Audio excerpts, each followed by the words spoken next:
Here's what happened this week at City Council.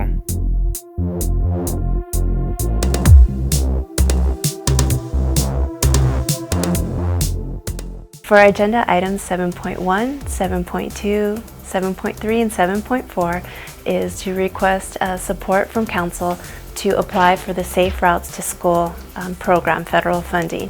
This is 100% federally funded, so it's a great benefit to our city. The agenda item was to ask for City Manager to approve a local funding agreement with TxDOT, and that is to enter into a federally funded program, HSIP, which improves the safety throughout our neighborhoods. 16.2 is the award of a resurfacing contract, and this contract is going to be used for, obviously, for resurfacing of city streets. Specifically, it will be used in next fiscal year's residential street paving program. The city has budgeted about $7 million next year. We have the new program that allocates $7 million a year for resurfacing. That will be the tool used next year, and it'll knock out about 52 streets. I was given the opportunity to inform Council of how our projects have progressed within the last 3 months.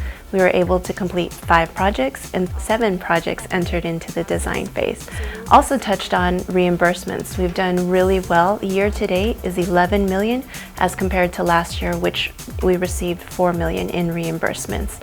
So we have a lot of projects moving forward and excited to report that to Council.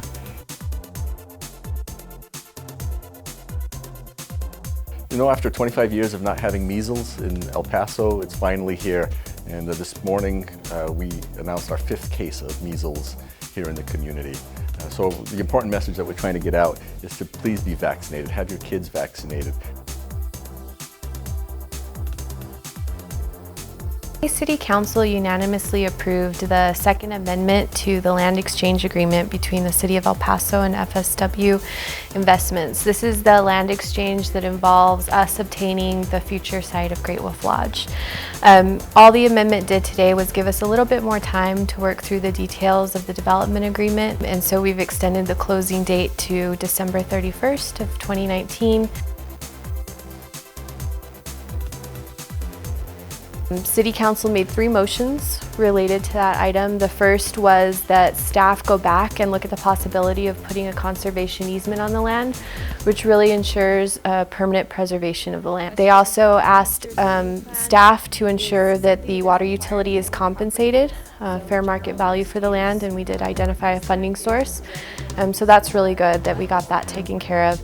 And then finally, they asked staff to look at removing the tax increment reinvestment zone that sits on the land currently, which is just a symbolic measure to show that the city is really committed to the permanent preservation of the land.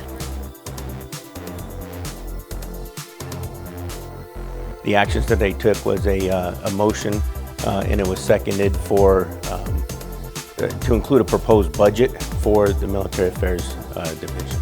So what it means to the community is that we'll be able to reach out further, we'll be able to understand the needs, be able to synchronize resources and prioritize them for our veterans and our military community.